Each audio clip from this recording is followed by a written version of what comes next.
नवी मुंबई महानगरपालिकेच्या वतीने परिसर स्वच्छ करण्यासाठी अनेक स्वच्छतेचे कार्यक्रम राबवले गेले। महानगरपालिका रोज याबाबत माहिती आणि प्रत्येक विभागात स्वच्छतेचे कार्यक्रम राबवत आहेत। नवी मुंबई महानगरपालिका देशात अजूनही स्वच्छतेत तिसऱ्या क्रमांकावर असून पहिल्या क्रमांकावर आणण्यासाठी पालिकेकडून खूप प्रयत्न केले जात असून स्वच्छता हीच सेवा आहे। आज ठाणेचे लोकसभा खासदार नरेश म्हस्के यांच्या उपस्थितीत स्वच्छता अभियान राबविण्यात आले।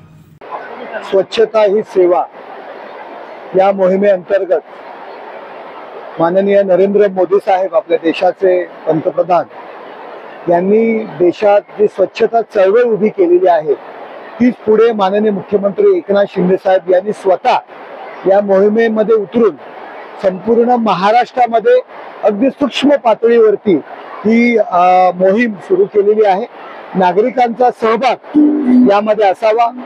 माझं घर ज्या पद्धतीने आम्ही स्वच्छ ठेवतो त्याच पद्धतीने माझा परिसर स्वच्छ ठेवला पाहिजे, त्याच पद्धतीने माझं गाव स्वच्छ राहिलं पाहिजे, माझं शहर आणि ऑटोमॅटिकली माझं राज्य आणि त्यापुढे माझा देश।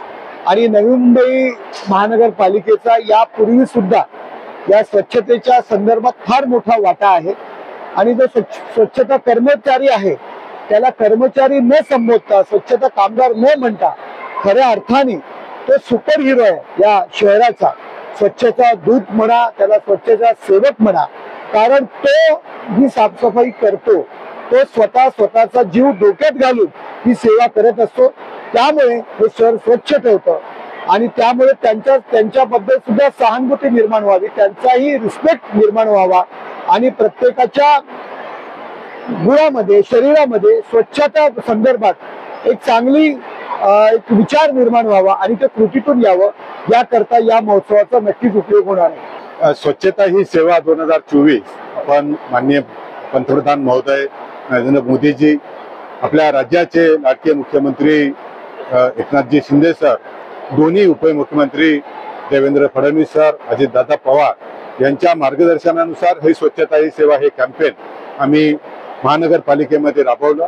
या कॅम्पेन मध्ये आम्हाला सर्वात जास्त जो मार्गदर्शन मिळालं सन्माननीय खासदार नरेशजी म्हस्के, इथले स्थानिक आमदार मंदाताई, गणेशजी नाईक आणि इथले जे स्थानिक लोकप्रतिनिधी आहे या सर्वांनी या स्वच्छते सेवेमध्ये खूप मोठा सहभाग घेतला।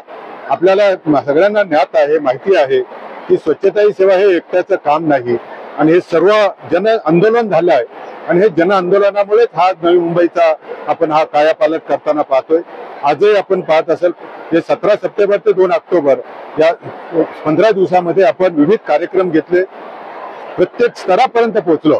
मार्केट आहे, शाळेतले विद्यार्थी आहेत, हॉस्पिटल आहेत, त्याच्याशिवाय आपण जे हायवेज आहेत, मँग्रोव्ज आहेत आणि आपण ट्री प्लांटेशन आहेत, महिलांच्या बाबतचा सॅनिटरी नॅपकिन बाबतची जनजागृती आहे, कचरा विल्हेवाटाची बाबतचं आपण काम आहे आणि सर्वात महत्त्वाचे जे आपले सफाई मित्र आहेत या सफाई मित्रांबाबतची प्रतिष्ठा समाजामध्ये चांगली राहिली पाहिजे। त्यांच्यामुळे आपण संरक्षित राहतो, त्यांची सुरक्षा, त्यांचं आरोग्य हे प्राधान्य ठरवून आपण हे सर्व कार्यक्रम केले।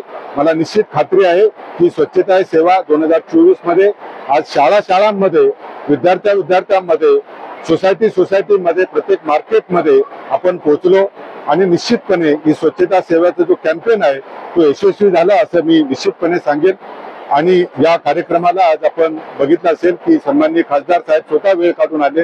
काल ते बेंगलोरला होते पण तरीही रात्री 2 वाजता आल्यानंतर सुद्धा त्यांनी सकाळी या कार्यक्रमाला हजेरी लावली। मी त्यांचं खूप खूप अभिनंदन करतो, आभार व्यक्त करतो। महानगरपालिकेमार्फत आपल्या सर्व माध्यम प्रतिनिधींचा सर्वात महत्त्वाचा वाटा आहे, कारण आम्ही जे काही ऍक्टिव्हिटी करतो, कार्यक्रम घेतो ते आपण सर्वांपर्यंत पोहोचवतात। आपला सहभाग हा अत्यंत महत्त्वाचा सहभाग या कार्यक्रमामध्ये राहिलेला आहे। आपले खूप खूप आभार मी या निमित्ताने व्यक्त करतो।